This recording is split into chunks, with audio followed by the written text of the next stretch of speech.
హల్లెలూయా హల్లెలూయా. సర్వోన్నతుడా, సర్వాంతర్యామి, సర్వజగత్ రక్షకుడా, ఆశ్చర్యకరుడా, మాట్లాడే దేవుడా, ఆత్మస్వరూపుడైన యేసయ్య, ఈ మధ్యాహ్న కాల సమయంలో తండ్రి అయా మట్టి ఘటము నన్ను నీ ఆత్మ చేత నింపి నీ ప్రజలైన వారితో ఏం మాట్లాడాలో ఏం మాట్లాడకూడదో ఆత్మ వివేచన జ్ఞానం ఇచ్చి మీరు మాతో మాట్లాడండి ఆయన. వాక్యాన్ని ఆటంకపరిచే ప్రతి దురాత్మని మీరు ప్రారధాలను ఆయన. చేరవచ్చిన ప్రజల అందరితో కూడా కొన్ని నిమిషాలు మాతో మాట్లాడి దర్శించి ఆ వాక్యం మా జీవితాల్లో క్రియ దాల్చినట్లుగా సహాయం చేయమని యేసునామమున బట్టి అడుగుచున్నాం తండ్రి, ఆమేన్. రైట్, మీరందరూ కూడా పరిశుద్ధమైన బైబిల్ గ్రంథంలో నుంచి అపోస్తలుడైన పౌలు గారు ఎఫెసు సంఘానికి రాసినటువంటి పత్రిక 5వ అధ్యాయము 18వ వచనాన్ని మనం చదువుకుందాం. అపోస్తలుడైన పౌలు గారు ఎఫెసు సంఘానికి రాసినటువంటి పత్రిక 5వ అధ్యాయము 18వ వచనం. మరియు మద్యముతో మత్తులై ఉండకుడి, దానిలో దుర్వ్యాపారము కలదు, అయితే ఆత్మపూర్ణులై ఉండుడి. చాలండి, దేవునికి స్తోత్ర, హల్లెలూయా. రైట్, అపోస్తలుడైనటువంటి పౌలు గారు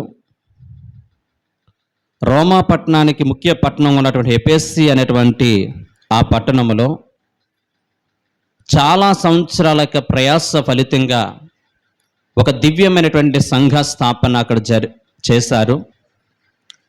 ఆ సంఘంలో కొన్ని సంవత్సరాల పాటు ఆయన సువార్తను ప్రకటించి అనేక మందిని ప్రభు దగ్గర నడిపించి ఆ తర్వాత కాలంలో ఆ ప్రాంతానికి తిమోతి అనేటువంటి సేవకుని పంపించినట్లుగా మనం చరిత్రలో చూస్తున్నాం. ఈ సంఘములో అనేకమైనటువంటి ప్రతికూలమైన పరిస్థితుల్ని చక్కదిద్దే ప్రయత్నంలో జైల్లో ఉండి ఎఫెసు పత్రిక రాస్తూ అనంత జ్ఞానిని, అనంత దేవుణ్ణి ఆరాధిస్తున్నటువంటి గొప్ప సేవకుడిగా పేరు పొందిన అపోస్తలుడైన పౌలు గారు 2 ప్రాముఖ్యమైనటువంటి పదాలని పక్కనే వాడారు.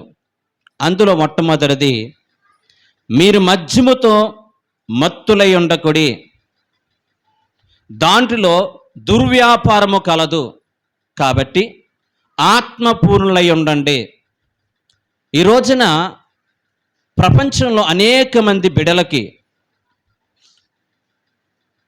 అనేక మంది క్రైస్తవ సమాజానికి ఆత్మను గూర్చినటువంటి సరైన అవగాహన లేక అనేక రకాలుగా ఆత్మను గూర్చి ఆలోచించుకుంటూ ఉంటారు. ఈ అపోస్తలుడైన పౌలు గారు మద్యముతో మత్తులై ఉండకుడి, ఆత్మపూర్ణులై ఉండండి. ఒక వ్యక్తి మద్యముతో గనక నింపబడితే, ఒక వ్యక్తి త్రాగుడు గనక బానిస అయితే, ఆ వ్యక్తిని ఈ త్రాగుడు అనేటువంటి భయంకరమైనటువంటి ఆ యొక్క త్రాగుడు సంబంధించిన విషయాన్ని బట్టి, త్రాగుడు తాగిన విధానాన్ని బట్టి ఆ వ్యక్తి ఏ విధంగా అయితే గనక తన కంట్రోల్ తప్పి తన యొక్క విచక్షణ జ్ఞానాన్ని విడిచి ఆ త్రాగుబోతు ఏ విధంగా ప్రవర్తించి కనిపించినటువంటి భార్యని, కనిపించిన తల్లిని, కనిపించిన బిడ్డలని వారితో ఏ విధంగా మాట్లాడాలి, వారితో ఏ విధముగా ప్రవర్తించాలి అనేటువంటి విచక్షణ జ్ఞానాన్ని మర్చిపోయి ఒక పశుప్రాయుడిగా ప్రవర్తించినటువంటి పరిస్థితిని మనం చూస్తూ ఉంటాం. ఆ వ్యక్తి చాలా మంచివాడు, కానీ ఆ త్రాగుడు అనేటువంటి భయంకరమైనటువంటి ఆ యొక్క త్రాగుడు ఆ వ్యక్తిని ఆ జ్ఞానం కోల్పోయేటట్లుగా, ఆ వ్యక్తిని తనకున్నటువంటి ఆ విచక్షణ జ్ఞానాన్ని కోల్పోయి ప్రవర్తించి ఒక పశుప్రాయుడిగా ప్రవర్తించేటట్లుగా చేసేది త్రాగుడు. కంట్రోల్ తప్పేటట్లుగా తన యొక్క స్థాయిని మర్చిపోయేటట్లుగా చేసేది త్రాగుడు. కానీ మీరు అలా ఉండకండి. ఒక వ్యక్తి ఆత్మతో నింపబడితే, ఒక వ్యక్తి పరిశుద్ధాత్మతో నింపబడితే, ఆ వ్యక్తి పరిశుద్ధాత్మ ఆధీనంలోకి వెళ్ళిపోతే ఆ వ్యక్తిలో మనం చూసేటువంటి ఉన్నతమైన లక్షణాల్లో మొదటి లక్షణము, ఆ వ్యక్తి తన స్వాధీనంలో ఉంటాడు. ఆ వ్యక్తి ఆత్మ ఫలాలలో గలతీలు రాసిన పత్రిక 5వ అధ్యాయంలో 22వ వచనంలో అపోస్తలుడైన పౌలు గారు ఆత్మ ఫలాల గురించి చెప్తూ, ఆత్మ ఫలాల్లో ఒక ఫలము ఆశా నిగ్రహము.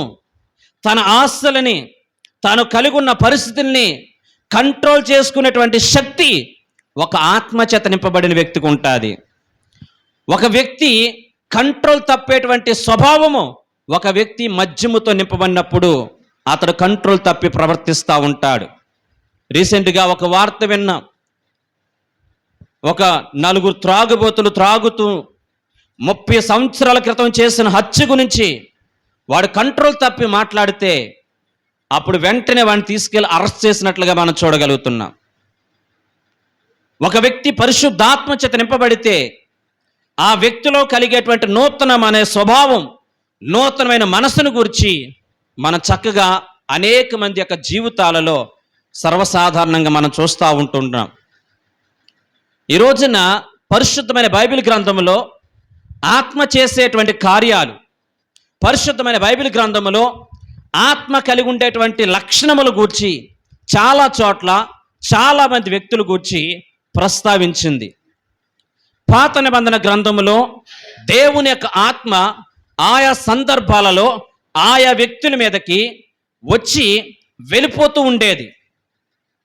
కానీ క్రొత్త నిబంధనకు వచ్చేసరికి నేను వెళ్ళుట మంచిది, నేను వెళ్ళి వేరొక ఆదరణకర్తను మీకు పంపిస్తాను, అతడు నిత్యము కూడా మీతో ఉండి మిమ్మల్ని సర్వసత్యములు నడిపిస్తాడని చెప్పి క్రొత్త నిబంధనకు వచ్చేసరికి ఆత్మ మన మధ్యన సంచరించేటట్లుగా చేశాడు.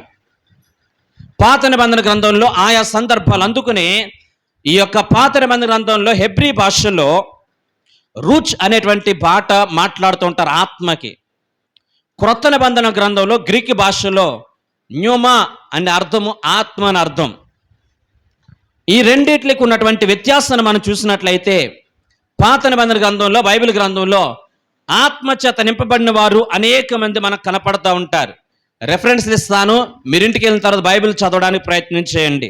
పరిశుద్ధమైన బైబిల్ గ్రంథములో నిర్గమాకాండ 31వ అధ్యాయం 3వ వచనం మనం చూస్తే, దేవాతి దేవుడు మోషేకి ప్రత్యక్ష గుడారాన్ని నిర్మించేటువంటి, ప్రత్యక్ష గుడారములో ప్రతి వస్తువును తయారు చేసేటువంటి ఆ క్రమములో, ఇదిగో నేను బెసలేలు అనేటువంటి ఒక యవనస్తుని ఈ యొక్క ప్రత్యక్ష గుడారంలో తయారు చేసేటువంటి ప్రతి వస్తువు, అది బంగారంతోనే కానీ, వెండితోనే కానీ, ఇత్తడితోనే కానీ, ఇనుముతోనే కానీ, దేంతైనా కానీ తయారు చేయడానికి నేను ఒక యవనస్తుడు, అతని పేరు బెసలేలు, అతడు ఆత్మచేత నింపబడిన వాడు, దేవుని ఆత్మచేత నింపబడిన వాడు కాబట్టి తనకు నచ్చినట్లుగా కాకుండా దేవుడు చెప్పిన మాటను అర్థం చేసుకుని అక్కడ ప్రతి వస్తువు తయారు చేస్తాడు. అందు కాబట్టి ఈ పనిని బెసలేలుకు అప్పగించని చెప్పి మోషేకి ఆజ్ఞ ఇచ్చాడు. రెండవదిగా ఆత్మ సంచారమైనటువంటి సందర్భం, రెండవదిగా న్యాయాధిపతుల గ్రంథము 14వ అధ్యాయము 6 నుంచి 8 వరకు మనం చూస్తే మనకు సంసోను అనేటువంటి ఒక యవనస్తుడు కనిపిస్తూ ఉంటాడు. సంసోనుని దేవుని ఆత్మ ఆవరించగా సంసోను తన జీవితంలో ఎదురైనటువంటి సింహాన్ని ఒక మేక పిల్లను చీల్చినట్లుగా చీల్చేశాడు అని చెప్పబడుతుంది. రెండవ సందర్భం మనం చూసినట్లయితే గనక ఇదే సంసోను ఒక పచ్చి గాడిద ఎముకను తీసుకుని 1000 మందిని ఫిలిష్తీయులను చంపినట్లుగా మనం చూడగలుగుతున్నాం. దేవుని ఆత్మ సంసోన్ని ప్రేరేపించగా అనే మాట ఆయా సందర్భాల్లో వర్ణించబడింది. ఒక వ్యక్తిని దేవుని ఆత్మ ప్రేరేపించినప్పుడు ఆ వ్యక్తి అచంచలమైనటువంటి కార్యాలు చేయడానికి దేవుడు అతనికి ఉన్నతమైన శక్తిని అనుగ్రహిస్తాడు. ఇక మూడవదిగా మనం చూసినట్లయితే ఆదికాండము 41వ అధ్యాయము 38వ వచనంలో యోసేపు ఫరో కలిగినటువంటి ఆ కళ యొక్క భావాన్ని చక్కగా వివరిస్తూ ఉంటుంటే ఆ వివరించిన విధానాన్ని చూసి ఫరో అనేటువంటి చక్రవర్తి, ఐగుప్తు దేశానికి చక్రవర్తిగా ఉన్న ఫరో ఈ యోసేపును చూసి అంటాడు, ఇతడు దేవుని ఆత్మ కలిగిన నరుడు, దేవుని ఆత్మ కలిగిన వ్యక్తి కాబట్టి ఇది చెప్పగలడు, మరి ఎవ్వరికి కూడా ఇది సాధ్యము కాదు అని చెప్పి దేవుని ఆత్మ కలిగిన వ్యక్తి అని చెప్పి ఈ యొక్క యోసేపుని అక్కడ గౌరవించినట్లుగా మనం చూడగలుగుతున్నాం. తర్వాత ద్వితీయోపదేశ కాండము 34వ అధ్యాయము 9వ వచనాన్ని మనం చూసినట్లయితే, మోషే తన యొక్క జీవిత కాలము ముగించబడుతుంది అనే విషయాన్ని గమనించినప్పుడు తన దగ్గరికి యెహోషువని పిలిచి యెహోషువ మీద చేతులుంచి ప్రార్థన చేయగా యెహోషువ ఆత్మపూర్ణుడయ్యాడు. ఆనాటి నుంచి కూడా ఇశ్రాయేలు ప్రజలు మోషేని గౌరవించినట్లుగా, మోషేని ప్రేమించినట్లుగా యెహోషువని కూడా గౌరవించి ప్రేమించారు. ఎప్పుడు అనగా ఈ యొక్క మోషే తన చేతులుంచి ఈ యొక్క యెహోషువ తల మీద ఉంచి ప్రార్థన చేసినప్పుడు అతడు ఆత్మపూర్ణుడయ్యాడు అనే మాట చక్కగా ప్రస్తావించబడింది. అలాగే సంఖ్యాకాండము 11వ అధ్యాయము 25వ వచనం మనం చూస్తే 70 మంది పెద్దలని ఆత్మపూర్ణులుగా ఈ యొక్క సంఖ్యాకాండము 34వ అధ్యాయం 9వ వచనంలో మోషే 70 మందిని దేవుని పని కొరకు ఏర్పరిచినప్పుడు దేవుని ఆత్మ వాళ్ళని ఆవరించినప్పుడల్లా కూడా వాళ్ళు ప్రవచించిరి అని ఉంటుందండి. దేవుని ఆత్మ వాళ్ళ మీద దిగి వచ్చినప్పుడల్లా కూడా వాళ్ళు ప్రవక్తల వలె ప్రవచించిరి అనే మాట ఉంటుందండి. ఇంకా మనం చూసినట్లయితే యెహోషువ గ్రంథము 14వ అధ్యాయము 8-9 వచనాలు చూస్తే కాలేబు అనేటువంటి వ్యక్తిని మనం చూస్తున్నాం. అతడు నిండు మనసుతో దేవుని ఆత్మని ప్రేమించాడు, దేవుని ఆత్మని కలిగి ఉన్నాడు కనుక కాలేబు ఎప్పుడూ కూడా తన జీవితంలో యెహోషువ మీద ఫిర్యాదు చేయలేదు. సమాన వయస్కులైనప్పటికీ కూడా యెహోషువకి నాయకత్వ బాధ్యతలు అప్పగిస్తే ఈ యొక్క కాలేబు ఆయన అలగలేదు, కోపగించలేదు. తన బ్రతుకాలం అంతటా కూడా యెహోషువ మాటకి విధేయత చూపించాడు కాలేబు. ఒక వ్యక్తి దేవుని ఆత్మచేత నింపబడితే ఆ వ్యక్తి తారతమ్యాలు చూడడు అనడానికి ప్రత్యేకమైనటువంటి నిదర్శనం ఈ కాలేబు. ఇలా చెప్పుకుంటూ పోతే పాత నిబంధన గ్రంథంలో అనేక చోట్ల ఆయా సందర్భాల్లో ఆయా కాలంలో దేవుని ఆత్మ ఒక వ్యక్తి మీదకి వచ్చినప్పుడు వారు దేవుని ఆత్మచేత నడిపించబడ్డారు అనేటువంటి విషయాన్ని అనేక మంది గుర్తించారు. మీకు అందరికీ తెలిసినటువంటి ఒక విషయాన్ని నేను చెప్తాను. మొదటి సమూయేలు గ్రంథం 10వ అధ్యాయము 6-9 వచనాలు మనం చూసినట్లయితే 9వ వచనం వరకు కూడా అక్కడ భక్తుడైనట్టు ఇశ్రాయేలు ప్రజలకి మొట్టమొదటి రాజు అయినటువంటి సౌలు కనిపిస్తాడు. సౌలు గూర్చి పరిశుద్ధమైన బైబిల్ గ్రంథం రాయబడిన మాట, అతడు దేవుని ఆత్మ చేత నింపబడినప్పుడు అతనికి క్రొత్త మనసు వచ్చింది అని రాయబడి ఉంటుందండి. ఏ మనసు వచ్చిందంటండి? క్రొత్త మనస్సు. ఇశ్రాయేలు ప్రజలందరూ కూడా ఈ యొక్క సౌలుని ఇశ్రాయేలు ప్రజలకి రాజుగా ఎన్నుకున్నారు, మొట్టమొదటి రాజుగా. అతని అంటే సాటైన వాడు ఇజ్రాయేల్ దేశం ఎవరూ కూడా లేరు. ఈ యొక్క సౌలు అనుకున్నాడు, నా గోత్రం బెన్యామీను గోత్రం, ఎన్నిక లేని గోత్రం. మా తండ్రి రాచరికంలో పుట్టినవాడు కాదు, కీషు ఒక సామాన్యమైనటువంటి వ్యక్తి.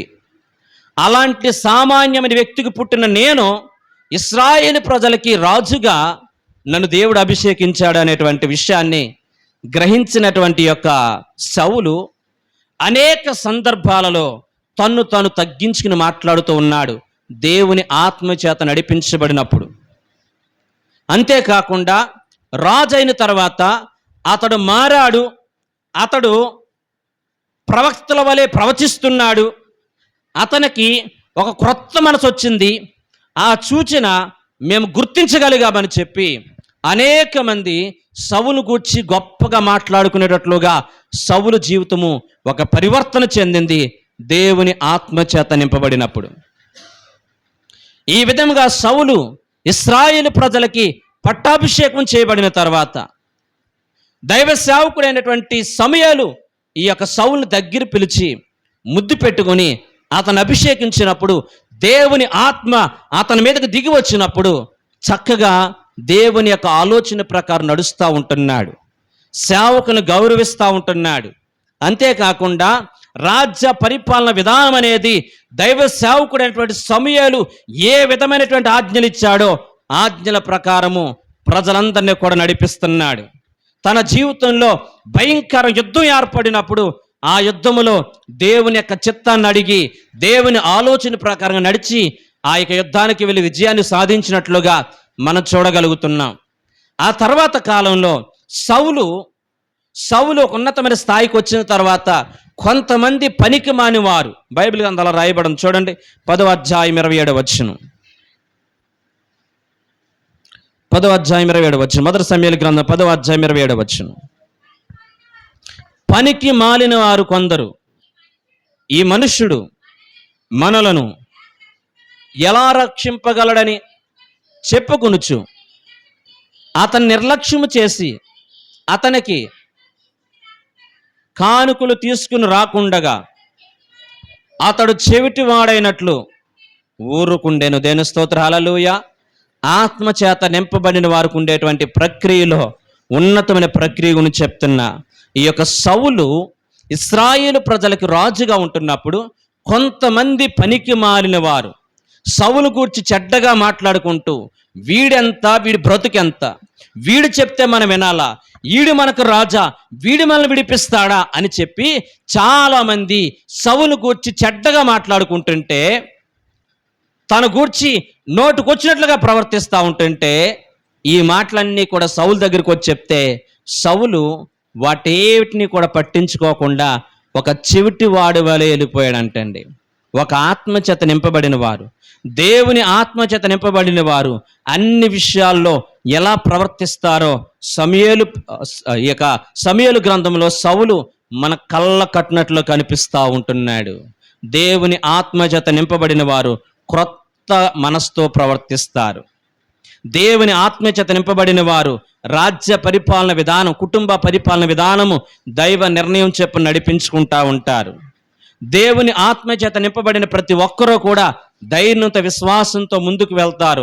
దేవుని చిత్త ప్రకారం నడిచే ప్రతి ఒక్కరూ కూడా ఎవరో కూడా నీ గురించి చెడ్డగా మాట్లాడినా కానీ ఉద్రేకము పూర్తమైపోయినటువంటి ప్రవర్తించకుండా దేవుడు చూసుకుంటాలే అని ముందుకు వెళ్ళిపోతూ ఉంటాడు. ఇదే సౌలు దేవుని ఆత్మ విడిచిపెట్టి వెళ్ళిపోయినప్పుడు, దేవుని ఆత్మ చేత తృణీకరించబడినప్పుడు, ఇదే సౌలు అవిధేడిగా మారిపోయినప్పుడు ఒక భయంకరమైన దురాత్మ చేత సౌలు పీడించబడుతూ ఉంటుంటే ఇందాక నేను చెప్పిన మాటలన్నిటికి వ్యతిరేకంగా మారిపోయాడు. సౌలు భయంకరమైన వ్యక్తిగా ప్రవర్తిస్తూ ఉంటున్నాడు. సౌలు రాజ్య పరిపాలన విధానం మర్చిపోయాడు. సౌలు దైవ సేవకుంటున్న సత్సంబంధాన్ని విడిచిపెట్టాడు. సౌలు ఇతరులు ఏడుస్తూ ఉంటుంటే తన గురించి ఆ బాధ కష్టం అర్థం కాని వాడిగా మారిపోయాడు. ఇదే సౌలు అన్యం పుణ్యం తెలియనటువంటి దావీదును చంపాలనేటువంటి ఆలోచన కలిగిన వాడు. ఇదే సౌలు అనేక రకాలుగా చెప్పుడు మాటలు చెప్తూ ఉంటుంటే వాటన్నిటిని కూడా విని ఇంకా కోపం తెచ్చుకుని తన యొక్క జీవితాన్ని నాశనం చేస్తున్నట్లుగా ఇదే పరిశుద్ధ బైబిల్ గ్రంథంలో సమూయేలు గ్రంథంలో రాయబడి ఉంది. దేవుని ఆత్మచేత నింపబడినప్పుడు ఒక వ్యక్తి ఎలా ప్రవర్తిస్తున్నాడు, ఒకే వ్యక్తి ఆత్మ ఉన్నప్పుడు ఎలా ప్రవర్తిస్తున్నాడు, ఒకే వ్యక్తి దురాత్మ చేత నడిపించబడుతున్నప్పుడు ఎలా ప్రవర్తిస్తున్నాడో ఈ రెండిట్లకు ఉన్నటువంటి వ్యత్యాసాన్ని మనమందరము కూడా గమనించేటువంటి క్రైస్తవులు ఉండడానికి దేవుడు సహాయం చేయనుగాక. ఈ రోజున స్వపరీక్ష చేసుకోవాలి. నీవు దైవ సేవకుని యొక్క దేవుని ఆత్మచేత నడిపించబడుతున్నావా?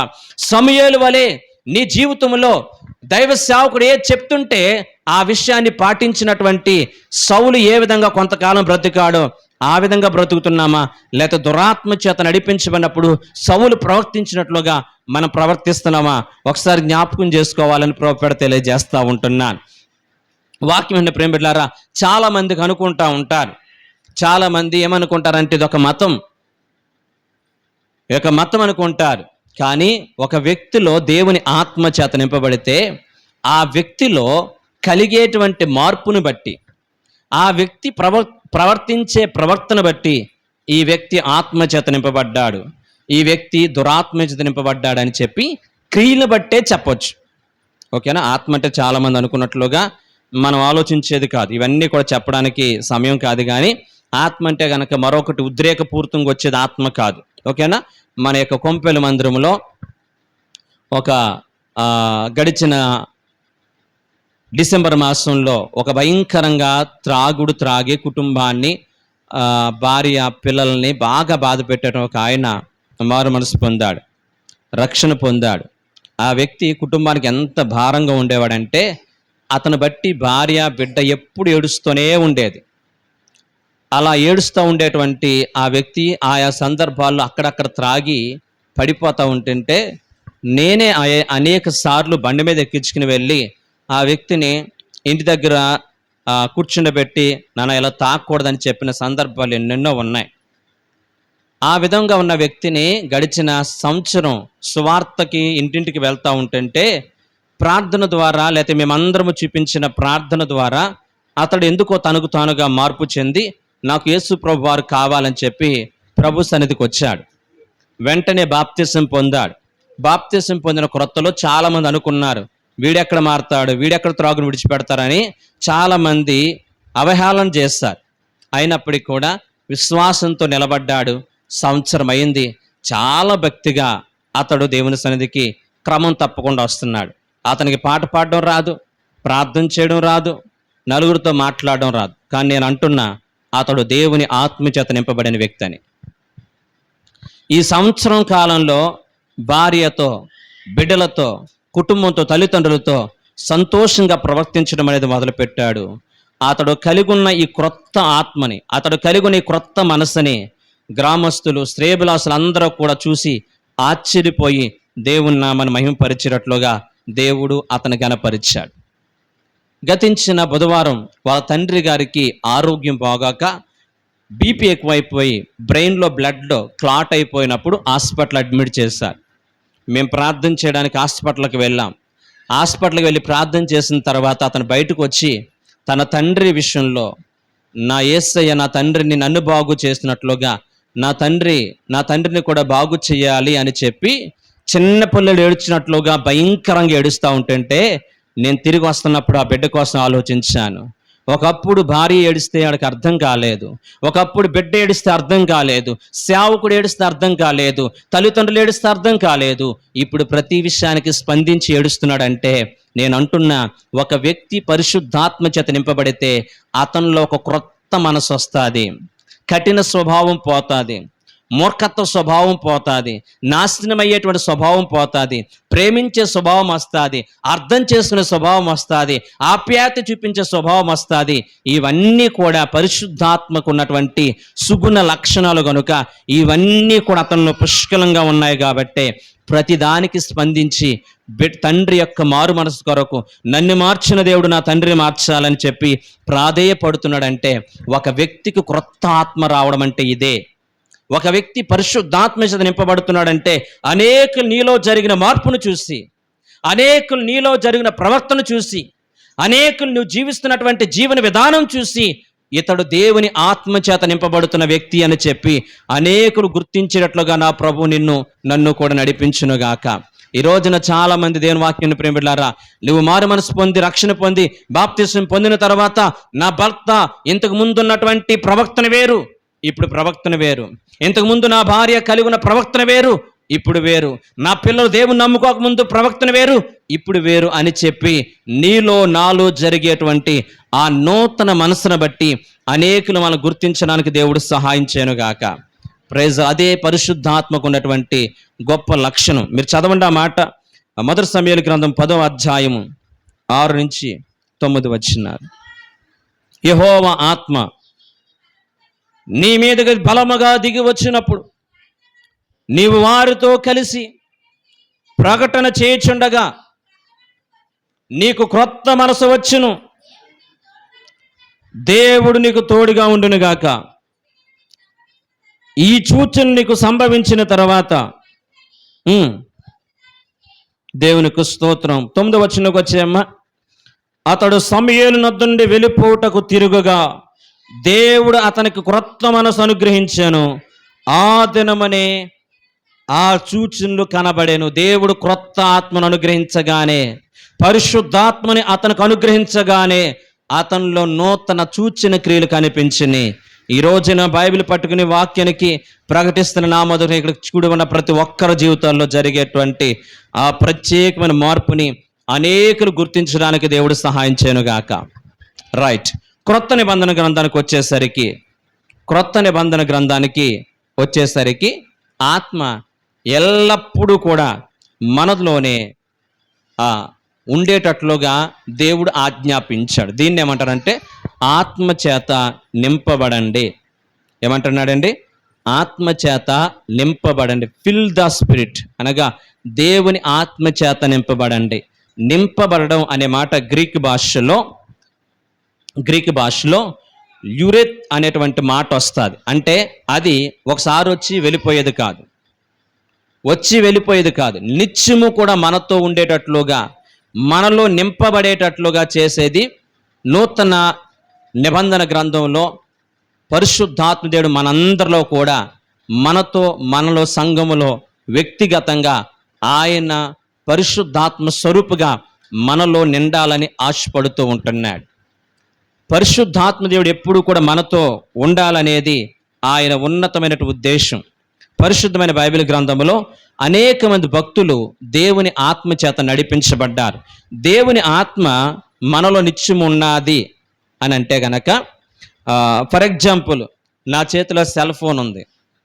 ఈ సెల్ ఫోన్ నేను ఛార్జింగ్ పెట్టొచ్చి ఇప్పుడు వాడడం ద్వారా దీని యొక్క ఛార్జింగ్ అనేది 73% ఉంది. 27% అనేది అది ఏమైపోయింది, డెడ్ అయిపోయింది, ఖర్చు అయిపోయింది. నేను ఇంకా ఛార్జింగ్ పెట్టకుండా ఇలాగే ఉన్నానంటే ఇది మరికొద్ది గంటల్లో మొత్తం డెడ్ అయిపోద్ది, ఫోన్ పనిచేయకుండా అయిపోతుంది. ఇదే సెల్ ఫోన్ ఛార్జింగ్ పెట్టి నేను అక్కడ కూర్చొని నా పనులు ఫోన్ ద్వారా చేసుకుంటే ఎప్పుడు కూడా 100% ఛార్జింగ్ 100% ఉంటుంది. ఎప్పుడు కూడా తగ్గిపోద్దండి.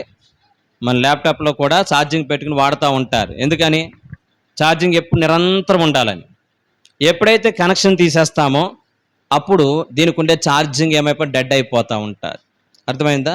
అలాగే దేవునితో నీకు సత్సంబంధం కలిగి ఉంటే, దేవునితో ఉన్నతమైన అనుబంధం కలిగి ఉంటే, పరిశుద్ధాత్ముడు ఎప్పుడు కూడా నీలో ఆనందించాలి అని ఆశపడతాడు. దేవునితో ఉన్న సత్సంబంధాన్ని కనుక విడిచిపెడితే నీలో ఉన్న ఆత్మ క్షీణించిపోయే ప్రమాదం ఉంది. నీలో ఉన్న ఆత్మ దుఃఖపడే ప్రమాదం ఉంది. నీలో ఉన్న ఆత్మ నన్ను బట్టి బాధపడేటువంటి ప్రమాదం ఉంది. కాబట్టి ప్రతి ఒక్కరము కూడా దేవుని ఆత్మ మనలో నిత్యము కూడా నిలిచినట్లుగా ఆ దేవునితో ఉన్నటువంటి ఆ పవర్తో ఉన్నటువంటి సత్సంబంధాన్ని మనమందరం కూడా కాపాడుకుని నిత్యము కూడా పరిశుద్ధాత్మ చేత నింపబడుదుముగాక. ఆత్మపూర్ణులై ఉండండి అంటున్నాడు. పరిశుద్ధమైనటువంటి క్రొత్త నిబంధన గ్రంథంలో ఆత్మపూర్ణులైనటువంటి కొంతమంది భక్తుల గురించి నేను చెప్పి వాక్యంలో ముందుకెళ్లే ప్రయత్నం చేస్తాను. అందులో భాగంగా క్రొత్త నిబంధన గ్రంథము అపోస్తుల కార్యములు 7వ అధ్యాయము 55వ వచనం. అపోస్తుల కార్యములు 7వ అధ్యాయము 55వ వచనం. అపోస్తుల కార్యం 7వ అధ్యాయం 55వ వచనం. అయితే అతడు పరిశుద్ధాత్మ చేత నింపబడిన వాడై, దేవునికి స్తోత్రం, ఆకాశం వైపు తేరు చూసి, చాలండి, మీరు ఇంటికి వెళ్ళిన తర్వాత స్టిఫెన్ భక్తుడి గురించి చాలాసార్లు విన్నారు.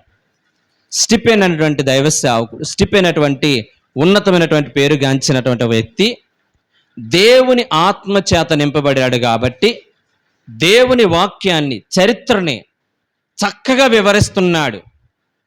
అలా వివరించే క్రమంలో దైవ ప్రత్యక్షను కనులారా చూశాను అని చెప్తే, ఈ మాట వినడానికి వినుసంపుగా లేనటువంటి కొంతమంది పరిసయ్యులు దేవదూషణ చేస్తున్నాడని రాళ్ళు తీసుకుని స్టెఫెన్ని రాళ్ళతో కొట్టి చంపారు. దానికి సౌలు సమ్మతించాడు. అలా రాళ్ళతో రువ్వి చంపుతూ ఉంటుంటే ఈ యొక్క స్టెఫెన్ అనేటువంటి ఈ యొక్క యవనస్తుడు 2 చేతులు పైకెత్తి, దేవా ఈ తప్పిదము వీళ్ళ మీద మోపొద్దు అని ప్రార్థన చేస్తాడు. ఒక వ్యక్తి దేవుని ఆత్మచేత నింపబడితే ఆ వ్యక్తి హింసించబడుతున్న వారి కోసం కూడా ప్రార్థించాలనేటువంటి ఆకాంక్ష కలిగిన వ్యక్తిగా ఉంటాడు. రెండవదిగా మనం చూసినట్లయితే అపోస్తుల కార్యములు 6వ అధ్యాయము 3వ వచనంలో ఆదిమ సంఘం విస్తరిస్తున్న ఆత్మతోను జ్ఞానముతోను నిండుకొని మంచి పేరు పొందిన 7 మనుషులను దేవునికి స్తోత్రం మీలో ఏర్పరచుకోనండి. మేము వారిని ఈ పని కొరకు నియమిస్తాం. మా పని వాక్యం చెప్పడం, మా పని దేవుని సువార్తనే ప్రకటించడం. ఈ భోజనాలు ఇలాంటి కార్యక్రమాలన్నీ కూడా కొంతమంది చేయాలి. ఆ కార్యక్రమం చేయడానికి ఆత్మచేత నింపబడినటువంటి మంచి వివేచన జ్ఞానం కలిగిన మంచి సాక్ష్యం కలిగిన 7 మనుషులను నా దగ్గర తీసుకురండి, వాళ్ళ కోసం మేము ప్రార్థన చేస్తామంటాడు. అంటే దేవుని పరిచర్య చేసేటువంటి వీళ్ళకి దేవుని ఆత్మ ఉన్నట్లుగా మనం చూడగలుగుతున్నాం.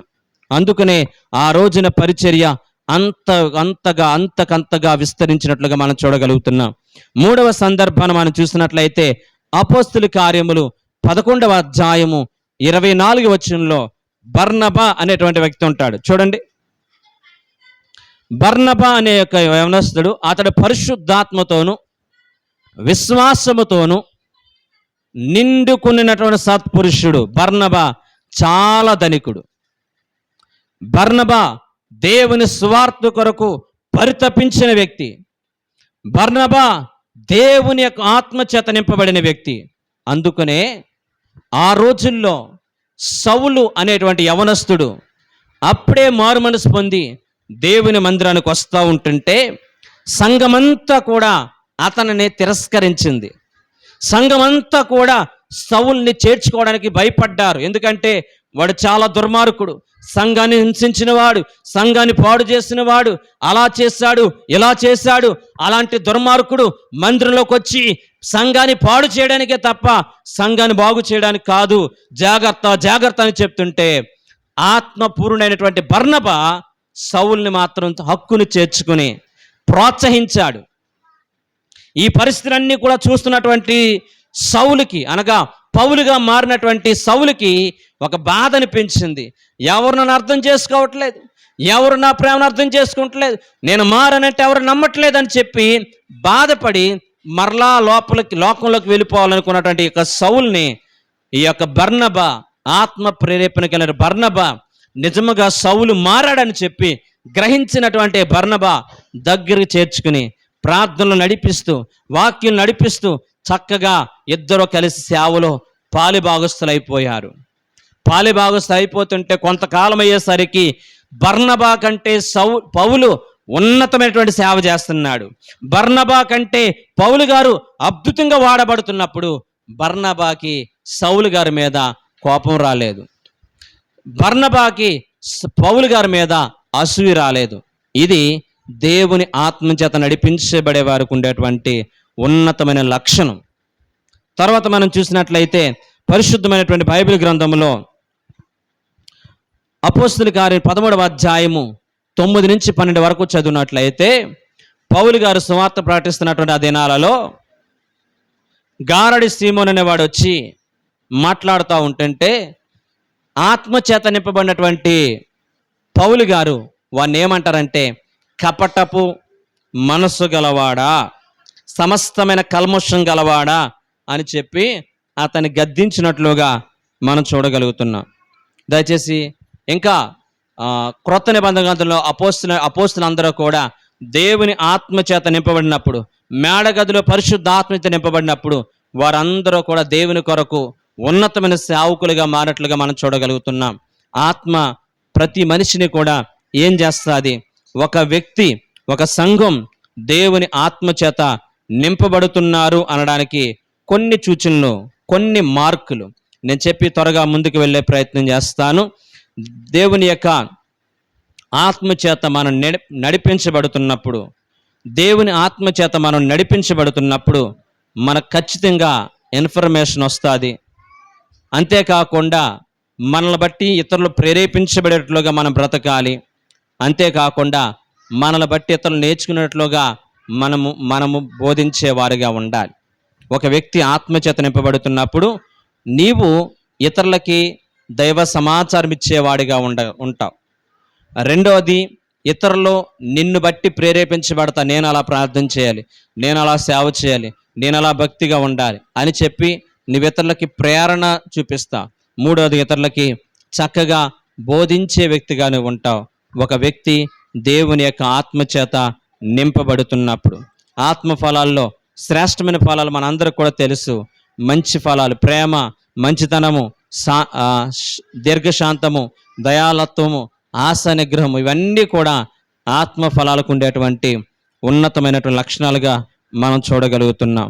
దయచేసి ప్రతి ఒక్కరము కూడా ఈ యొక్క ఉదయకాల సమయంలో దేవుని ఆత్మ చేత ఒక వ్యక్తి నడిపించబడితే ఆ వ్యక్తిలో కనిపించే 7 లక్షణాల గురించి చెప్పి నేను ముగించే ప్రయత్నం చేస్తాను. అందులో మొట్టమొదటి మాట చదవండి. అపోస్తుల కార్యములు 4వ అధ్యాయం 31 వచనం.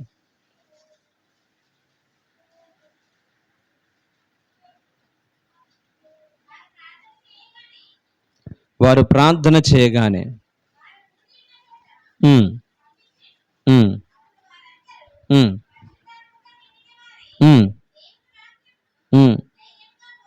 ప్రైజ్ ద లార్డ్, హల్లెలూయా. పరిశుద్ధాత్మ మనల్ని క్రీస్తు సారూప్యతలో నడిపిస్తుంది. ఈ విషయాన్ని మర్చిపోవద్దు. రైట్. ఒక వ్యక్తి దేవుని ఆత్మచేత నింపబడితే ఆ వ్యక్తిలో తెలియని గొప్ప ధైర్యం వస్తుంది. అయితే అపోస్తులు పరిశుద్ధాత్మతో నింపబడినప్పుడు వారందరూ కూడా ధైర్యంగా బోధించిరని ఉంటుందండి.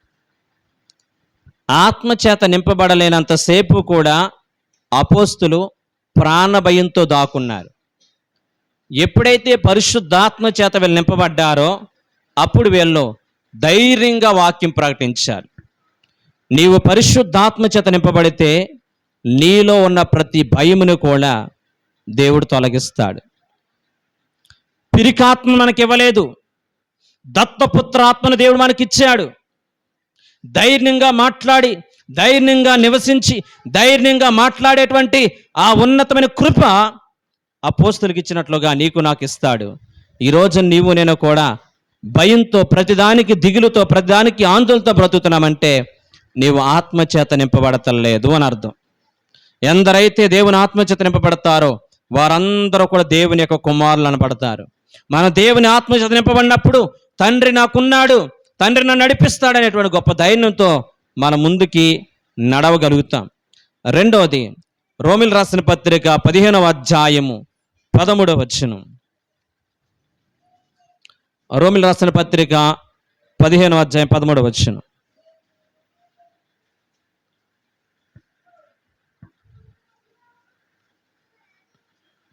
రోమిల్ రాసిన పత్రిక 15వ అధ్యాయం 13వ వచనం. కాగా మీరు పరిశుద్ధాత్మ శక్తిని పొంది విస్తారమైన నిరీక్షణ కలవారగునట్లు. మొన్న వాటిని అన్ని కూడా ఇంటికి వెళ్తారో చదవండి. ఒక వ్యక్తి పరిశుద్ధాత్మతో నింపబడితే ఆ వ్యక్తికి ధైర్యం ఒకటే కాదు, ధైర్యంతో పాటు ఏమొస్తుందంటే నిరీక్షణ కలుగుతుంది. ఏం కలుగుతుంది అంటే అండి? నిరీక్షణ కలుగుతుందండి. అక్కడ ఇంకా ముందుకెళ్ళి చదివితే విశ్వాసం ద్వారా సమస్త ఆనందముతోను సమాధానంతోను మిమ్మల్ని నింపునుగాక అని ఉంటుందండి. నిరీక్షణ మనలో ఉన్న ప్రతి భయాన్ని కూడా తొలగిస్తుంది. నిరీక్షణ ఏం చేస్తుందండి? మనలో ఉన్న ప్రతి భయాన్ని కూడా తొలగిస్తుంది. నిరీక్షణ కలిగి బ్రతుకుతాం. పరిశుద్ధాత్మ చేత ఒక వ్యక్తి నింపబడితే ఆ వ్యక్తిలో నిరీక్షణ కలుగుతుంది. నిరీక్షణ కలుగుతుంది. యేసు ప్రభువు వారు ఏ విధంగా అయితే గనక భయంకర గాలి తుఫానులో ఆ యొక్క పడవలో నిద్రపోయినట్లుగా ఒక రోజున కొంతమంది ఫ్లైట్లో ప్రయాణం చేస్తున్నారంట. ఫ్లైట్ కొంత దూరం వెళ్ళేసరికి ఆ ఫ్లైట్లో ఉన్న వాళ్ళందరూ కూడా కేకలు వేస్తున్నారు. ఎందుకనంటే ఇదిగో ఈ ఫ్లైట్లో సాంకేతిక లోపం వచ్చింది, ఈ ఫ్లైట్ కూలిపోబోతుంది అని చెప్పి అందరూ కూడా భయపడిపోతూ ఉంటుంటే ఒక్కడ మాత్రం చాలా గాఢంగా నిద్రపోతున్నాడంట. ఒరే నిద్రపోతూ అని లేపి, ఫ్లైట్ కూలిపోబోతుందిరా, గాల్లో చక్కర్లు కొడుతుంది, ఎప్పుడు కూలిపోద్దో తెలియదు, మేమందరం ఇంత ఆందోళనతో ఉంటే నువ్వు మాత్రం అలా స్నాప్షా అనగా నువ్వు మాత్రం అలా కునుగు తీస్తా నిద్రపోతున్నావు, అసలు నువ్వు మనిషివేనా అని అంటే, నాకు ఒక నిరీక్షణ ఉంది. ఏంటా నిరీక్షణ తెలుసా? భూమి మీదకి వెళ్తే నా ప్రభు సన్నిధికి వెళ్తాను. ఒకవేళ ఇది గనక క్రాష్ అయిపోతే గనక పరలోక రాజ్యానికి వెళ్తాను నిరీక్షణ నాకు ఉంది. నేను ఎందుకు భయపడాలి? ఆత్మచేత నింపబడ్డాను నేనని చెప్పి మరలా పడుకున్నాడంటే. ఇది నిరీక్షణ గల వారికి ఉండేటువంటి, ఆత్మచేత నింపబడిన వారికి పరిస్థితిని బట్టి కృంగిపోకుండా నిరీక్షణతో బ్రతుకుతారు ఆత్మచేత నడిపించబడిన వారు. ఇక మూడోదిగా మనం చూసినట్లయితే గనక అథారిటీ. అపోస్తుల కార్యము 10వ అధ్యాయం 38వ వచనం.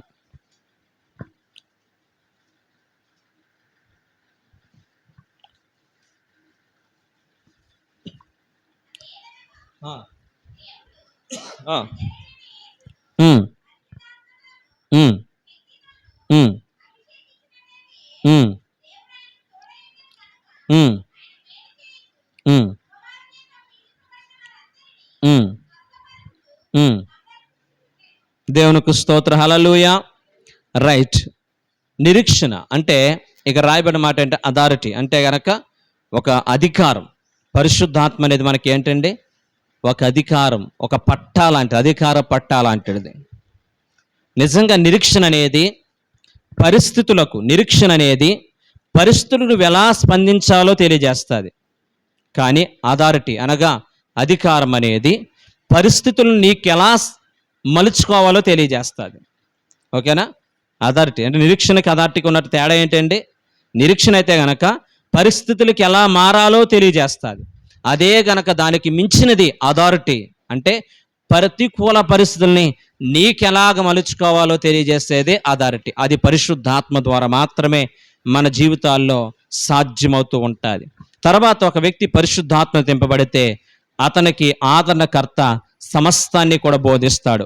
యోహాను శుభవార్త 14వ అధ్యాయము 26వ వచనం. 14వ అధ్యాయం 26వ వచనం. యోహాను శుభవార్త 14వ అధ్యాయం 26వ వచనం. ఆదరణకర్త అనగా తండ్రి నామమున పంపబో పరిశుద్ధాత్మ సమస్తమును మీకు బోధించి, చాలు నేను చెప్పిన సంగతులన్నిటిని దేవునికి స్తోత్రం. పరిశుద్ధాత్మ చేసేటువంటి ఉన్నతమైన ఆదరణకర్త అంటే మిమ్మల్ని ఆదరించేవాడు. తండ్రి నామమున పంపబోయేటువంటి పరిశుద్ధాత్మ సమస్తమునికి బోధిస్తాడు. పరిశుద్ధాత్మ చేత నింపబడితే మనం ఎవ్వరము కూడా మన జీవితాలలో తొందరపాటు నిర్ణయాలు తీసుకో. పరిశుద్ధాత్మ మనకు ఉంటే గనక పరిశుద్ధాత్మ ఏది చేయాలో ఏది చేయకూడదో మనకి బోధపరుస్తుంది. మీరు ఎలా మాట్లాడాలో ఎలా మాట్లాడకూడదో, ఎలా ప్రవర్తించాలో ఎలా ప్రవర్తించకూడదో, ఏది చేయాలో ఏది చేయకూడదో, ఏది మంచో ఏది కీడో నీకు తెలియజేసేది పరిశుద్ధాత్మ. పరిశుద్ధాత్మ మీకు అనేక విషయాలని, సమస్త విషయాలని మీకు బోధిస్తుంది. అంటే ఆత్మ, పరిశుద్ధాత్మ మనకు అనేక విషయాన్ని బోధిస్తుంది.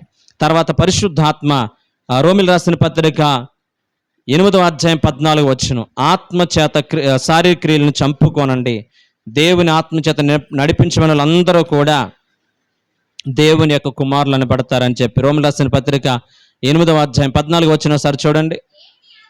దేవుని ఆత్మచేత ఎందరు నడిపించబడదురో వారందరూ దేవుని కుమారులై ఉందురు.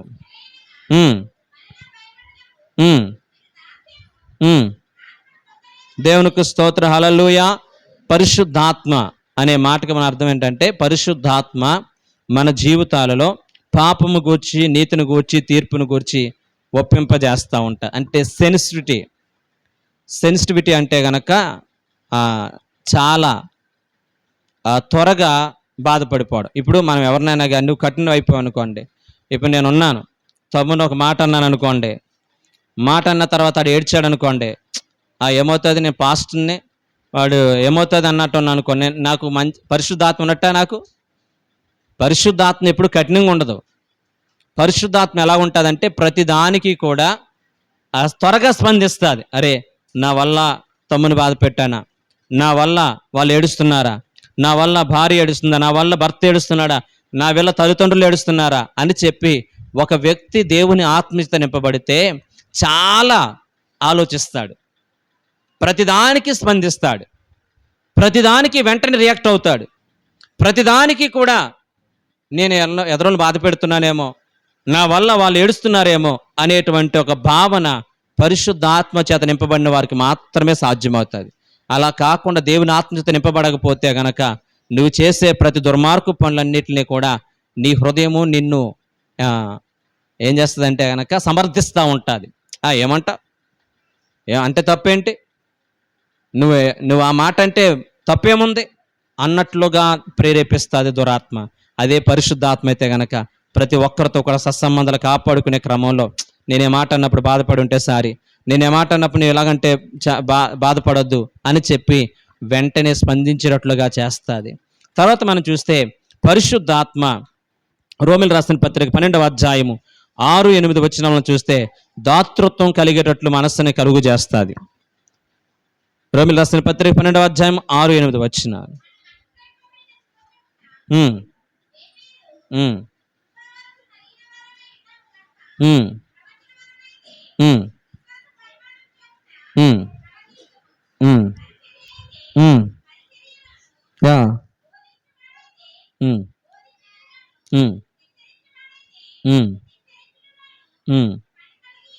దేవునికి స్తోత్రం, హల్లెలూయా.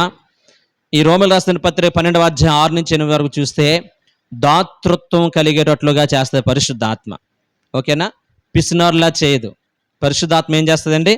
దాతృత్వం, దేవుని కొరకు దాతృత్వంగా పనిచేసేట్లుగా చేస్తుంది. వాక్యం వింటున్న నా ప్రియమైన బిడ్డలారా, ప్రపంచంలో అనేక మంది మిషనరీలు వాళ్ళ జీవితాలలో వాళ్ళకి చాలినటువంటి శాలరీలు తీసుకుని చాలినటువంటి బ్రతుకుల్లో వాళ్ళ పిల్లల ఖర్చులు తగ్గించి వాళ్ళ ఆస్తులు సమకూర్చుకోవడం పక్కన పెట్టి దేవుని సువార్తను ప్రకటించేటువంటి క్రమంలో వాళ్ళ జీవితాలు త్యాగాలు చేసి దాతృత్వం కలిగి ప్రపంచంలో అనేక దేశాలకి వారు దేవుని యొక్క ప్రేమను పంచగలిగారంటే కారణము ఒక వ్యక్తి పరిశుద్ధాత్మ చేత నింపబడితే ఆ వ్యక్తి దాతృత్వం కలిగిన వాడిగా ఉంటాడు. దాతృత్వం అంటే వెదజల్లి విస్తరించేవారుగా ఉంటారు, పిసినారులా ఉండరు, ఇతరులకి సహాయం చేసే క్రమంలో చేయి చాచేవారుగా ఉంటారు. ఒక మంచి సమరయుడిగా, ఒక పేద విధవరాలు తన కలిగి ఉన్నవన్నిటి ఇచ్చినట్లుగా, అలాగే బైబిల్ గ్రంథం మనం చూసినట్లయితే మాసిదోనియా యొక్క సంఘం కావచ్చు, అలాగే అన్నీ కూడా వాళ్ళకి కీడు చేసిన ఆ కీడంతటినీ కూడా పక్కన పెట్టి దేవుని ఆత్మచేత నింపబడి తన యొక్క అన్నల దగ్గరికి వస్తే ప్రేమను చూపించిన యేసేపు వలె అనేక మంది దాతృత్వపు మనసును కలిగి ఉంటారు. నువ్వు ఆత్మచేత నింపబడితే ఈ రోజున చాలా మంది మేము చాలా సీనియర్ మోస్ట్ క్రైస్తువులు అంటారు. కనీసం ఇంట్లో ఒక రోజు తమ్ముని పిలిపించి ఇంట్లో అన్నం పెట్టిన సందర్భాలు ఉండవు. మేము చాలా మంచి ఎప్పటి నుంచో బైబిల్ పట్టుకుని బైబిల్లో ఆది కాని ప్రకటన గ్రంథం వరకు అన్నీ మాకు తెలుసు అంటాం. కానీ దాతృత్వ హృదయం ఉండకుండా ఒక చెల్లిని పిలిచి, అక్కని పిలిచి, తమ్ముని పిలిచి, తోటి సహోదరుని పిలిచి ప్రేమగా ఒక ముద్ద అన్నం పెట్టిన సందర్భాలు మనకు ఉండవు. తరిగిపోద్ది అనుకుంటాం. నీవు దేవుని ఆత్మ చేత నింపబడితే దాతృత్వ హృదయం కలిగి ఉంటావు, సంతోషం కలిగి ఉంటావు, ఆనందాన్ని కలిగి ఉంటావు, అనేక మందికి ప్రేమను పంచుతావు. అవునా కాదండి? నాకు చాలా ప్రేమ ఉందని చెప్పుకుంటే ప్రయోజనం ఉందా? అది క్రియల్లో చూపించాలి. అది క్రియల్లో చూపించేటువంటి ఆత్మ నిన్ను ప్రేరేపిస్తుంది. దయచేసి ఒక వ్యక్తి దేవుని ఆత్మచేత నింపబడితే ఆ వ్యక్తి పిసినారులో ఉండడు కానీ దాతృత్వ హృదయం కలిగి ఉంటాడు. ఇక చివరి మాట, అతి ప్రాముఖ్యమైన మాట చెప్పి నేను ముగిస్తాను.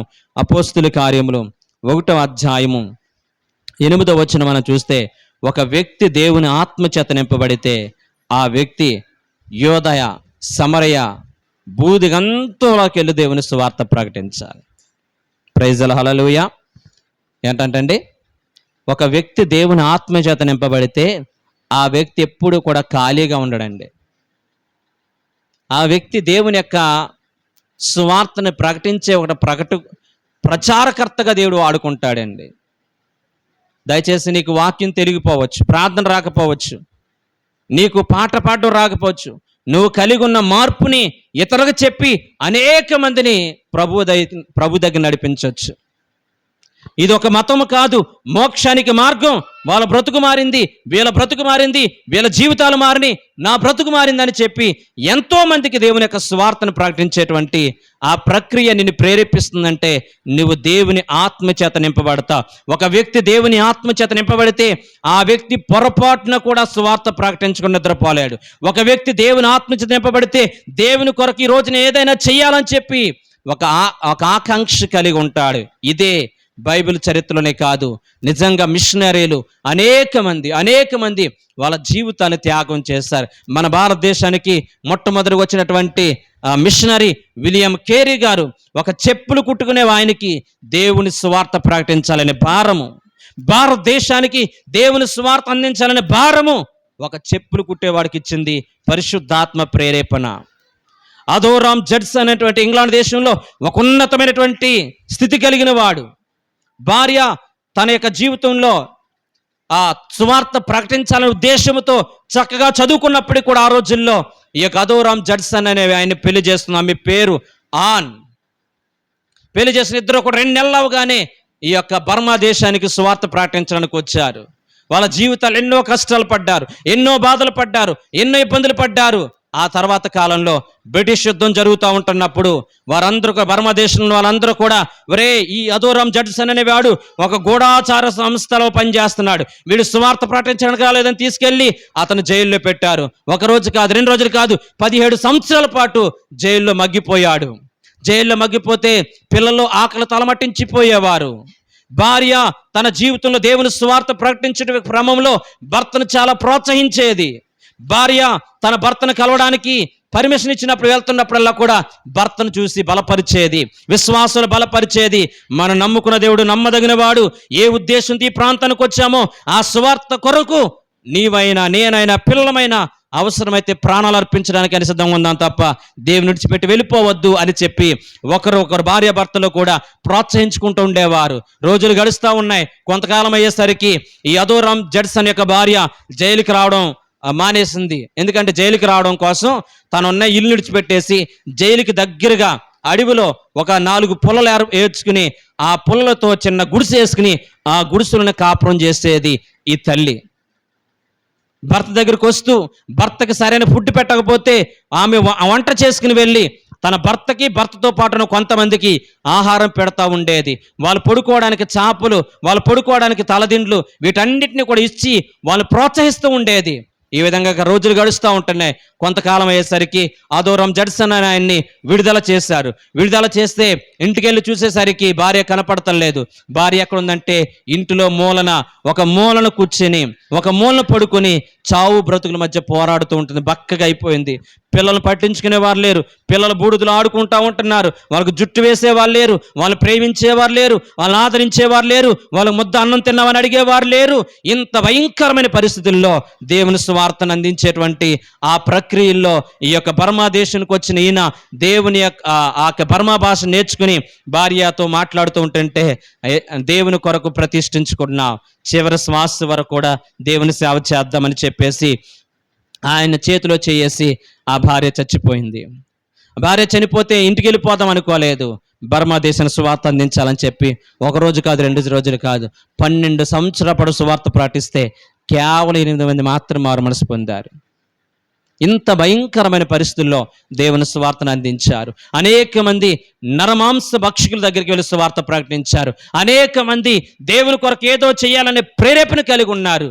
కారణం ఏంటంటే ఒక వ్యక్తి దేవుని ఆత్మచేత నింపబడితే, పరిశుద్ధాత్మచేత నింపబడితే యోధ సమరయ భూతిగంతుల వరకు వెళ్ళి దేవుని సువార్త ప్రకటించాలనే ఆలోచన, ఆకాంక్ష మనం కలిగి ఉంటారు. ఇంకా మనం చలన లేని క్రైస్తులుగా బ్రతుకుతున్నామంటే, దేవుని కొరకు మనం ఏదైనా చెయ్యాలనే ఆలోచన నీకు లేకుండా బ్రతుకుతున్నావంటే నీవు ఆత్మచేత నడిపించబడతలేదు. జాగ్రత్త. ఆత్మ లేనివాడు నావాడు కాదు. ఒక వ్యక్తి దేవుని ఆత్మచేత నింపబడితే ఆ వ్యక్తి సువార్తని పంచాలనేటువంటి భారం కలిగి ఉంటాడండి.